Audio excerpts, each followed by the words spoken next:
Hello and welcome to the PFF Fantasy Football Podcast. I'm your host, Ian Hartitz, and tonight I'm coming to you live at 11:32 p.m. from Columbus, Ohio to break down the Buccaneers' 25-23 victory over the New York Giants, and also want to touch on some of the week's more popular waiver claims, go through them, and talk about if they're worth your time, and if they are, how much we should be spending on them. So happy, now it's on to week 9, everybody. So this has been a fun first half of the season. Hopefully we have another fun, it's going to be 9 more regular season weeks to go, and of course the playoffs. So time to, stay attuned with the league as we know it, get those top waiver wire additions and continue to make our trek towards Championship Sunday. So without further ado, let's break down the Buccaneers' big time win. I say big time a little bit ironically. Any win over the NFC East, should probably be worth about, 0.75 or something. But to give the Giants their due credit, Daniel Jones went out there and made a lot of mistakes, but also had them in a position to tie the game there at the end. So starting things off, Giants were able to jump up pretty quick on a touchdown to Dion Lewis. Nice little wheel route after Ronald Jones had a fumble to set the Giants up at the Buccaneers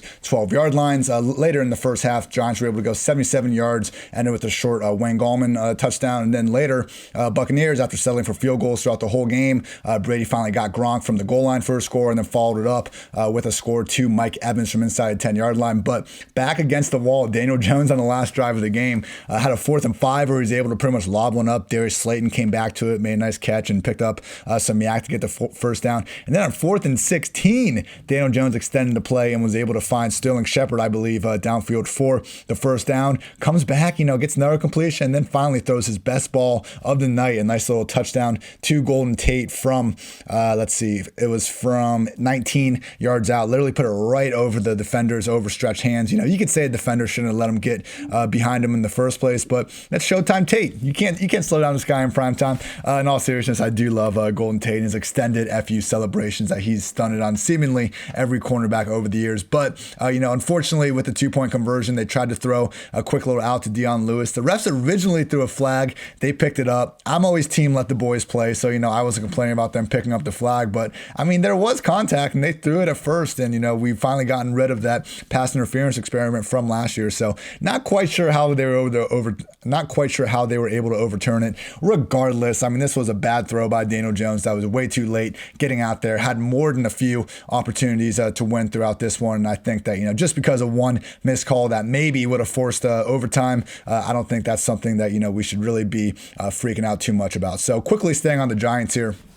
Mentioned how they had more than a few chances throughout the game to win this one, and it was like one replay after another where you just see Daniel Jones. He missed Darius Slayton on one deep ball, but otherwise it was like you would just see him in the corner of the screen running some sick double move, usually on Jamel Dean, getting wide open downfield. So it was unfortunate Jones didn't take more shots to him. He had an errant interception targeting Sterling Shepard, I believe, where you did see Darius Slayton breaking wide open, but Jones just kind of got off him a little bit early. And the second interception was a situation where defenders were, bringing him to the ground, and Jones tried to make a hero play anyway. So don't be a hero, Danny Dimes, when the guy just kind of stays there and kind of lets the game come to him.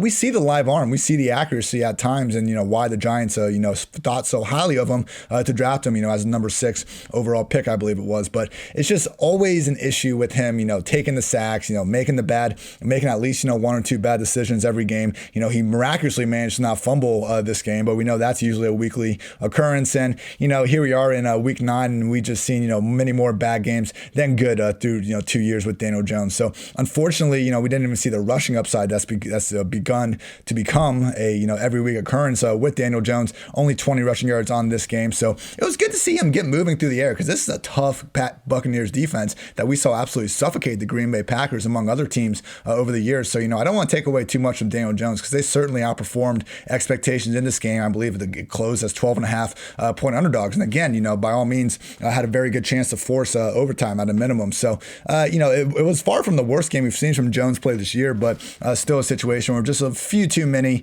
mistakes than you'd like to see from someone that's now had, a good amount of starts underneath his belt. So we'll see moving forward. We need to see more rushing upside to really get behind Jones. But, we know he has that in his projected range of outcomes. Maybe if this Giants offense continues to get moving a little bit more, we could actually get back to treating him as an upside QB2 depending on the matchup. with these running backs. We have Wayne Gallman leading the way with Devontae Freeman out, but this was not the workhorse role that we saw Saquon Barkley have, and then we saw Devontae Freeman have. So Gallman ended up playing 30 snaps. Alfred Morris, blast from the pass, had 12 snaps, and Dion Lewis had 13. So Dion Lewis is playing that same, little use scat back role regardless of who's healthy, but was fully expecting Gallman to play a near 3-down, workhorse role in this one. That just was not the case. He had 12 carries, 44 yards, and the goal line touchdown. Had a couple nice bursts, but just really wasn't making the first guy miss with any sort of consistency. Alfred Morris, the Garrett felt good enough about him to give him 8 carries, 28 yards, and also saw him out there in some pass protection snaps. So look, it's going to be really hard to get behind any of these running. It was already hard enough to get behind Devontae Freeman, and the only reason we were was just because he was getting at that point, 15 carries and 3 to 5 targets per game when he was finally forced out of the lineup. But if Gallman's, going to have a rough time even getting up to 15 carries, I'm not sure we can rely on him as a true RB2 moving forward. Not the worst guy to have. He is their starting running back, and Devontae Freeman is going to miss time. This Giants offense could have better days, and he's going to be the leader, leading candidate to kind of score from the goal line. But just without that big time role, we're talking about a true 2, almost 3-back committee in anyone's ideas of one of the league's worst overall offenses. So New York backfield again running behind one of the league's worst offensive lines. They had a better game than usual tonight. I don't want to take away from them too much, but I just think I would not expect consistent production out of anyone in this running game moving forward, particularly if this usage remains so split.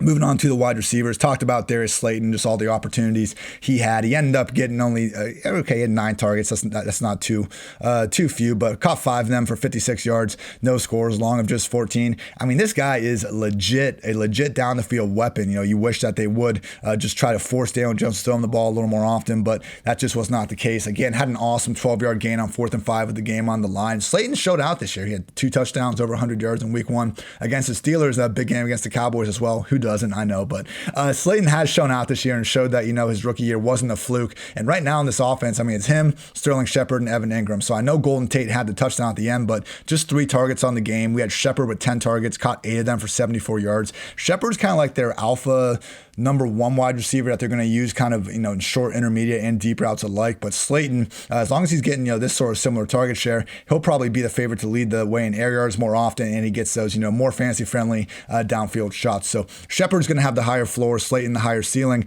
What was good to see is that Evan Ingram actually, was finally getting some deep target share. I know he dropped the one last week, but had almost an identical throw on this one over his shoulder where he was able to catch it for 30 yards. So 5 catches, 61 yards on 10 targets. They gave him a reverse that actually worked this time for 9 yards. But, he does look good out there, and it does seem like they're continuing to make an effort to get him the ball, even though things haven't been going so great early on. So, Ingram, he's going to be a guy that's going to be flirting around that tight end 1 borderline.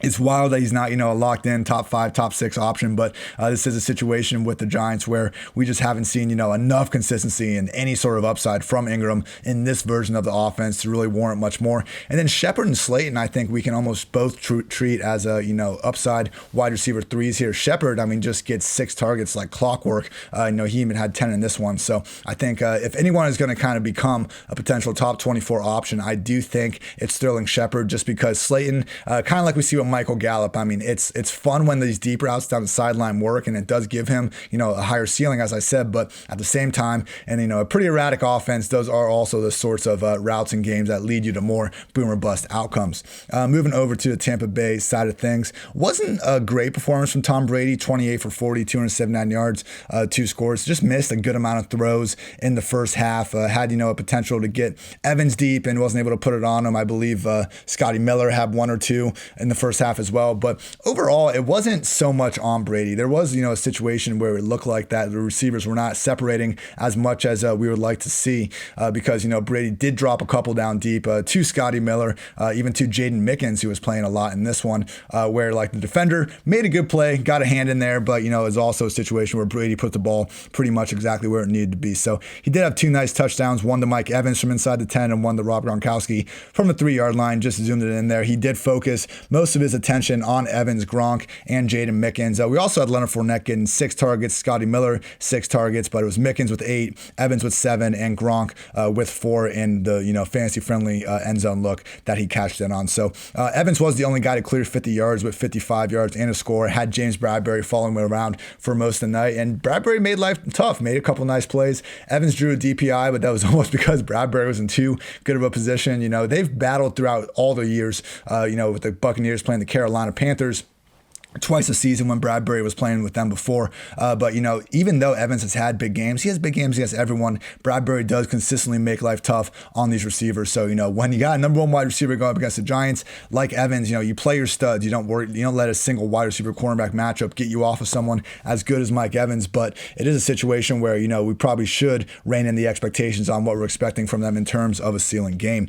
Looking at this team moving forward, though, it's really easy to see a situation where Evans kind of continues to get this role, but and again, it's been up and down. I get it. He's not getting these double-digit targets, but they're using him more as just a vertical field stretcher and a red zone threat, and he's doing great. Mike Evans this year has 6 targets inside the 10-yard line, and he has 6 touchdowns. So, they tried to throw him a 2-point conversion. He didn't cash in on that, so it hasn't been 100% if you really want to get picky, but he truly is just a monster in the red zone area, and Brady's putting it on him. But I just think, you look at this game, Scotty Miller getting 6 targets, Tyler Johnson had 2, and Mickens to get an 8, lined up in the slot and out wide. There is more than enough room for Antonio Brown to seamlessly come in here and just get all sorts of run. People do not underestimate the chances of Antonio Brown being the straight up number 1 wide receiver in Tampa Bay. And that is not a slight on Mike Evans or Chris Godwin. Even, at less than 100%, these guys are still great enough to warrant plenty of usage in Tampa Bay. But look at what happened last season with the Patriots when Antonio Brown showed up.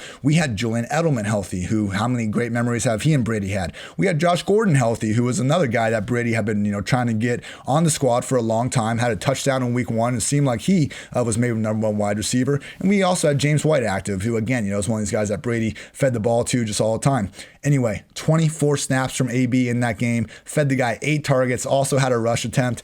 I don't think Brady would go through all this trouble just to, feed AB, this 3 or 4 target workload per game. I don't think AB would be standing for that either. So, without taking anything away from Evans and Godwin, I just think that AB is coming in as the healthiest option, as potentially the best option. And I would not be surprised if Tom Brady feeds him, according wide receiver 1 workload from week 9 on. So I'm going to be firing up AB as a legit top 20 option at the position. Again, I think there's enough room for Mike Evans and Chris Godwin to also eat when he gets back, but I just do not see a scenario where the Buccaneers went through all this trouble, took on all this bad PR, and, Brady had to just, keep at it, only to, not give AB this sort of big role. So, think what you want about the guy. I'm not asking you to like Antonio Brown. He's done a lot of questionable things, particularly over these past 2 years, but, nothing about this guy on the field has ever indicated that he's not a stud. Even down the stretch a little bit in Pittsburgh in 2018, it was looking like maybe he wasn't going to be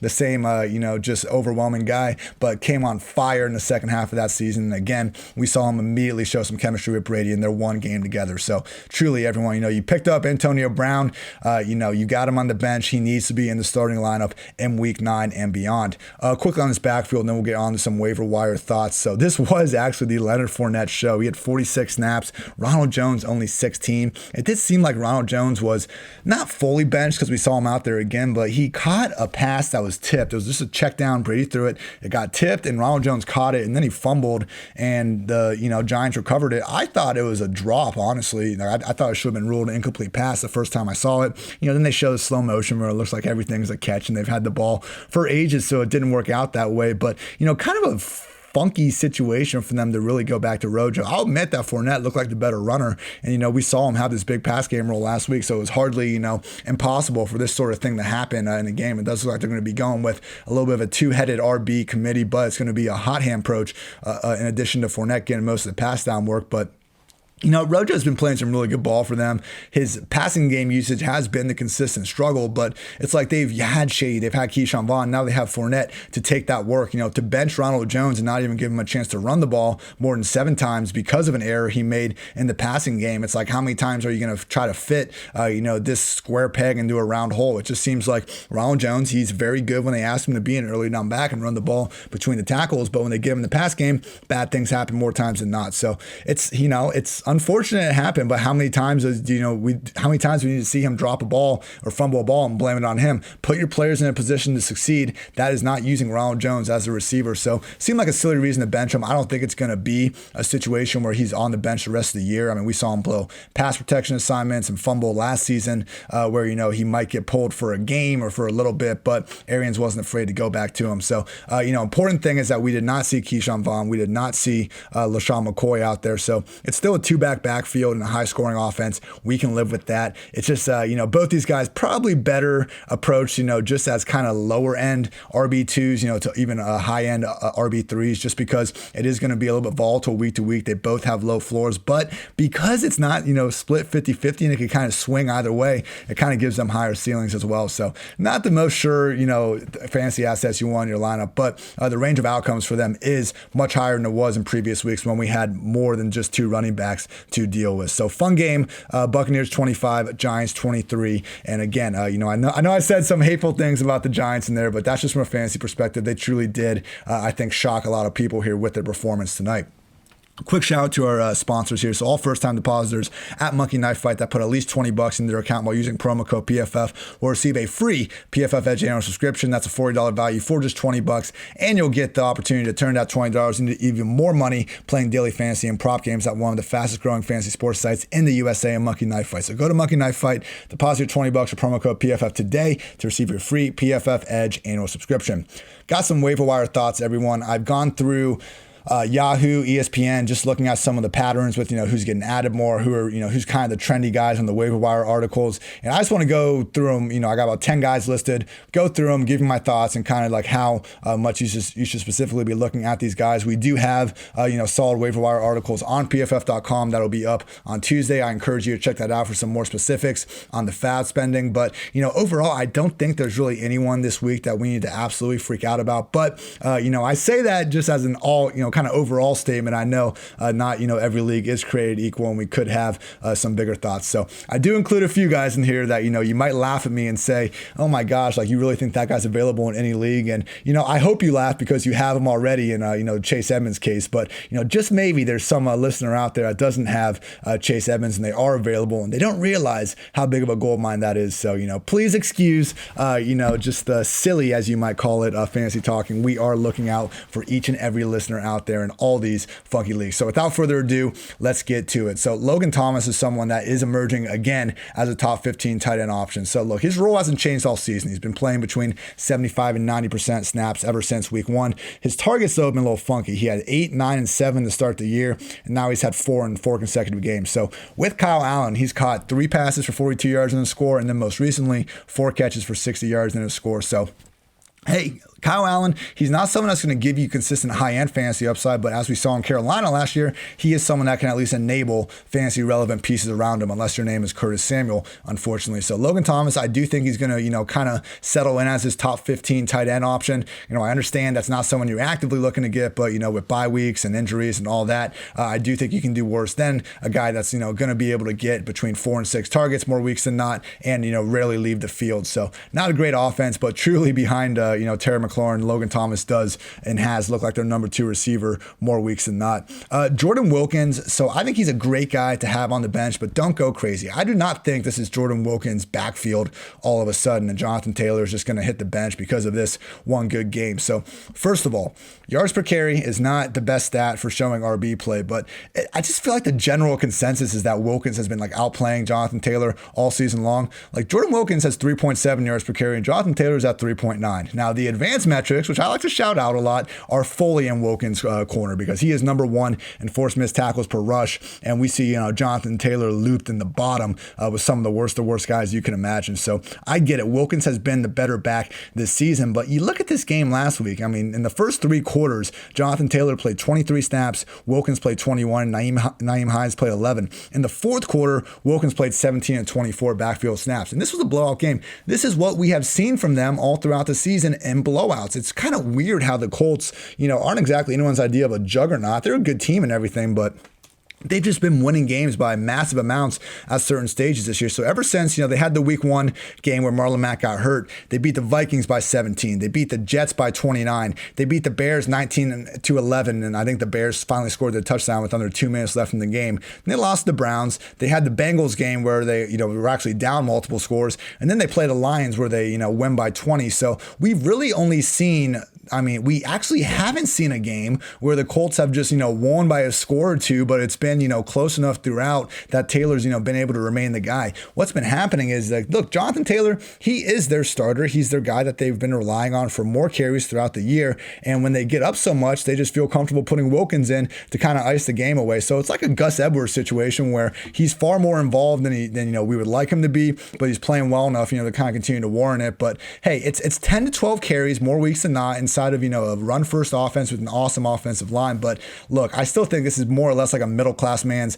Latavius Murray here, because if Jonathan Taylor gets hurt, which, Frank Reich did say he's dealing with a little bit of an ankle injury. So if Jonathan Taylor somehow misses time, okay, Wilkins is going to, definitely be around that RB1 borderline, but we still have Nyheim Hines being in there, siphoning off some carries and a bunch of targets himself. And again, Taylor is not going anywhere. So, hey, Wilkins has played well enough, and it's an annoying situation where before the bye, he had a calf injury, didn't play much in one game. The next week, seemingly when he was more healthy, he still didn't play much. So a little surprised to see him get so involved last week. But again, I think a lot of that could have been game script induced. So, my past statements on John, I talked about this a little bit on the Monday pod, but, my past kind of sentiment that Taylor, could be the prime buy low / buy even candidate. Not looking so hot right now. I do think he'll settle in as an RB2 more weeks than not. But hey, upcoming matchup against the Ravens, not exactly the time to be loving that. So I think this will be a situation where we might not have any of these guys in our starting lineup if you're blessed enough to have some better options at the RB position. But I would not be going crazy trying to scoop up Jordan Wilkins, because I just think, if anything, what last week's you should tell us is that this is firmly a 3 RB backfield, not that Jordan Wilkins is necessarily taking over Jonathan Taylor's kind of lead spot anytime soon. Moving on to the Cardinals. So I saw Christian Kirk and Chase Edmonds popping up as, people that are still being added in a ton of leagues. Look, we've been preaching on this podcast since the summer. Latavius Murray, Chase Edmonds, Alexander Mattison, and Tony Pollard as the league's true 3-down handcuffs. Mike Davis has earned inclusion on that list. There might be some other guys that can get there. Giovanni Bernard, Jamal Williams, we've seen have huge roles as well. But Chase Edmonds has always been there. So I really hope you already have him on your bench. If not, I don't know why you're still listening to this podcast. Go scoop him off the waiver wire. If he is there, I would not be afraid to put, a heavy amount of fab on it. So Cliff Kingsbury did say that Kenyon Drake's ankle injury is not as bad as they thought, and they're very fortunate, and they called Drake day to day. But, look, Chase, he's at the point where he's almost got, weekly flex consideration anyway, and that's if Drake is miraculously healthy and going to be back to playing his usual role. So, it's not too far away from Edmonds seemingly just winning this job based on, a meritocracy alone. But I do just think that either way needs to be on the roster. And again, sorry for wasting time on that, but I do just want to drive that point in as much as I can. Christian Kirk, someone that you could also pick up if he happens to be out there. 5.3 targets per game, not a lot. He's had his two touchdown games in his last 2 ones out there, but came against the vaunted Cowboys and Seahawks secondary, so a little bit fluky there. I do think this passing game, beyond DeAndre Hopkins, is just pretty tough to figure out one way or another. But I do think if there is another wide receiver to own in the Arizona Cardinals offense, it would be Christian Kirk. Patriots running back Damian Harris. So he is going to be a volume-based RB2 in best case scenario matchups. Keep an eye on Sony Michel, because if he comes back, this is going to become a true mess. But you look at what happened last week. Damian Harris worked behind Rex Burkhead and James White in terms of snaps. He had no targets, but in a game that they were close in, and as we saw, in his debut against the Chiefs, in a game that was pretty close, and they also just didn't have camp, so they were kind of doing whatever they could just to move the ball a little bit. We saw him, get these 15 plus carries, and when he's running well enough behind, this usually good blocking offensive front, he can go for triple digit yards, potentially fall into the end zone once. But in the losses that he's been in there, he's only had 7 and 11 touches. So truly anyone's idea of a true, game script dependent RB2 in a best case matchup, and probably probably more of an RB3, RB4 in bad ones. So, you look ahead to what's going to be up next, with the Jets coming up on Monday night. Okay, we're going to have Damian Harris, firmly in that RB2 range, but the following week versus the Ravens, that's going to be more of an RB3, RB4. Again, this is dependent on Sony Michel, not being there, but I think, cautiously with Houston on the horizon after that Baltimore game, that's 2 out of 3 pretty usable weeks for a guy that we can look to get 15 to 20 touches in an offense that's just dying for production. So Damian Harris, I wouldn't mind floating out a little bit of fab. I don't think, you're ever going to get anything resembling RB1 value, but I think with 2 pretty solid game scripts potentially coming up, I do think he could be someone that you'd be feeling okay about in starting lineups in more leagues than not. Unfortunately, George Kittle is going to be missing 8 weeks, with a broken foot. Just absolutely brutal. One of my favorite guys, and to watch, and just one of the most fun players in the league. So Kyle Shanahan is apparently optimistic about Jordan Reed's chances of returning from the injured reserve, and if he's out still, it's going to be Ross Dwelly's season on Thursday night against the Packers. So Jordan Reed came out this year, and he looked healthy and pretty damn good early on. He had 7 catches for 50 yards, 2 scores on 8 targets against the Jets. But hey, he looked good doing so. Got hurt shortly after.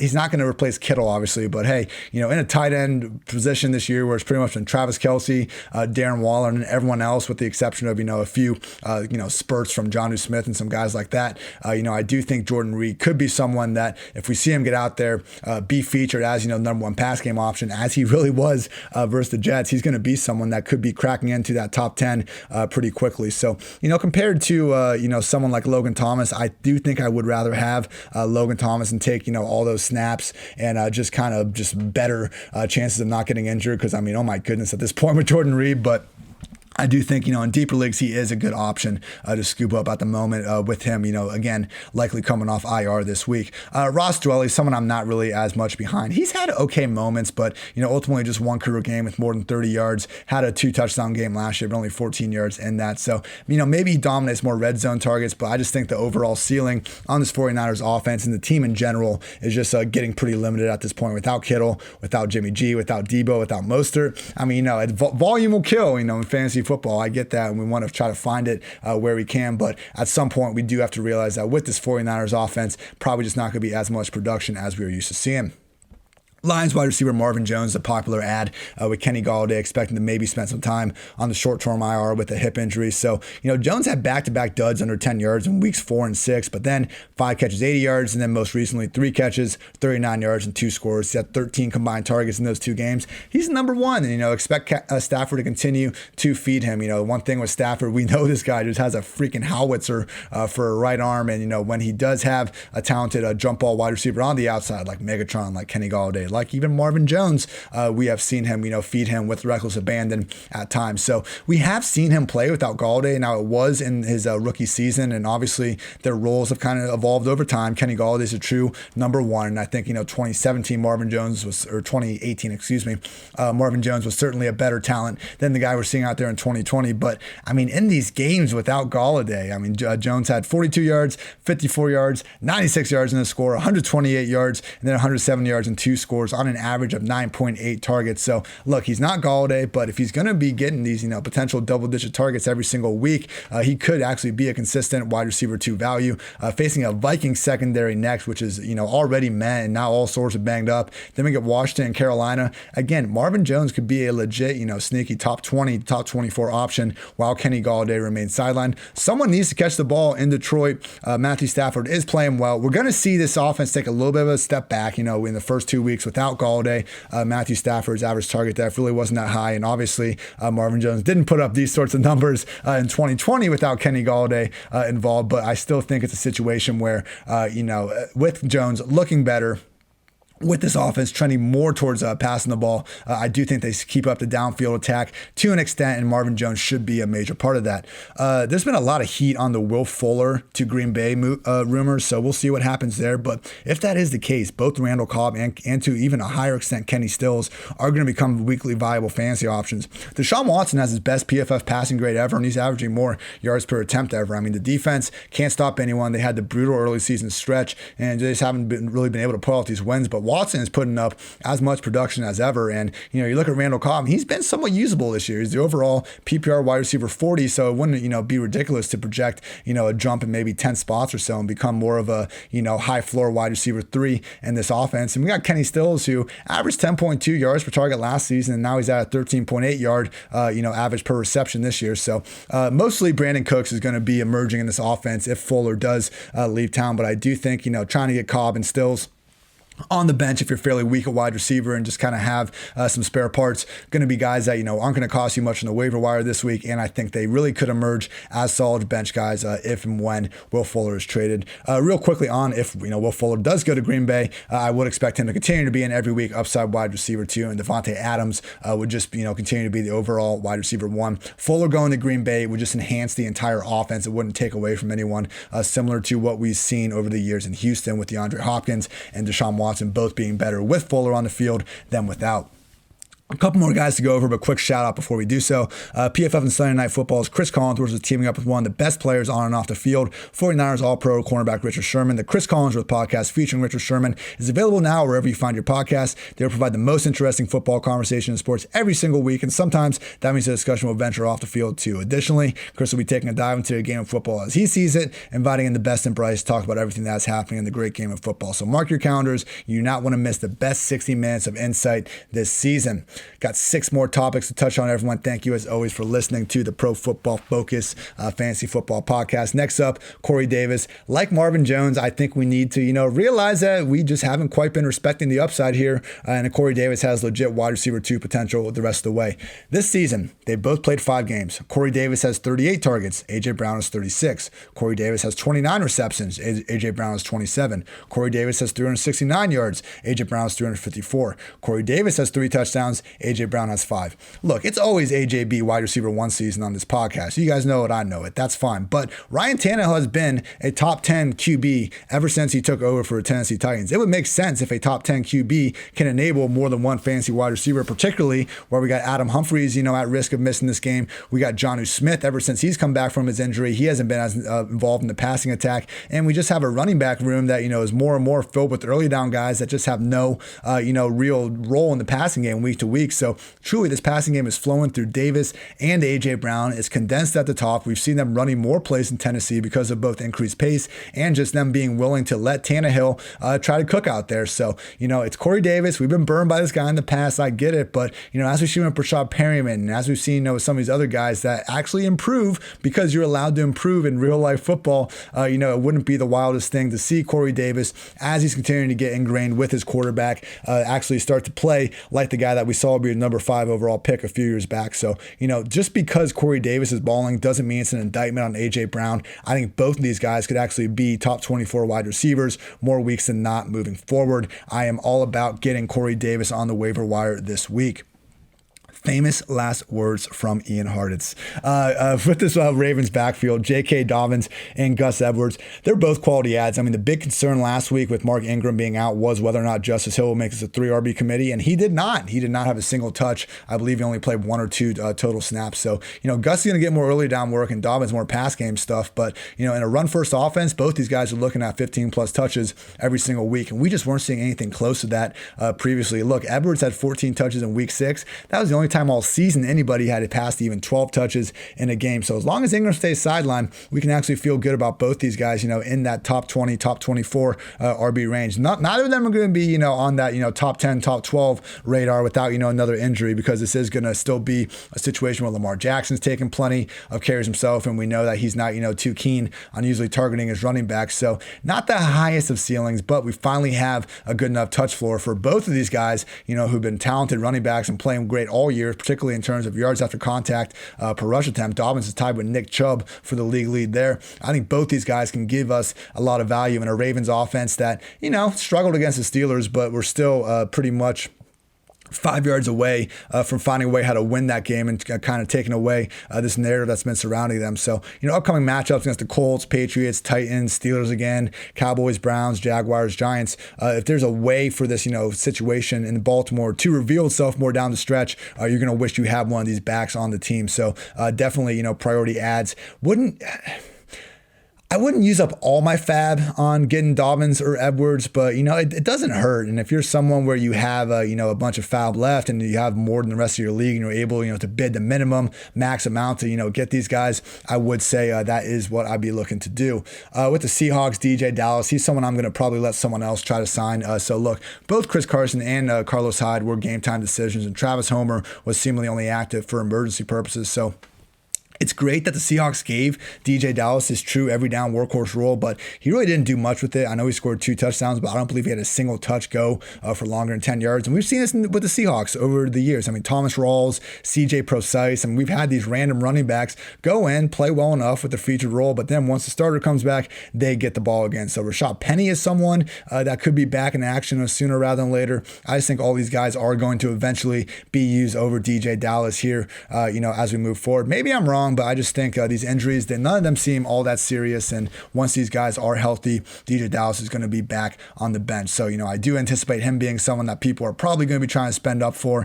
Not the worst guy to have, because if the injuries do persist, then okay, he's going to be usable every week that these guys are out. But it doesn't seem to me like they're going to be out too much longer. And if it's going to cost anything, I'm probably not going to be getting down with Deejay Dallas here moving forward.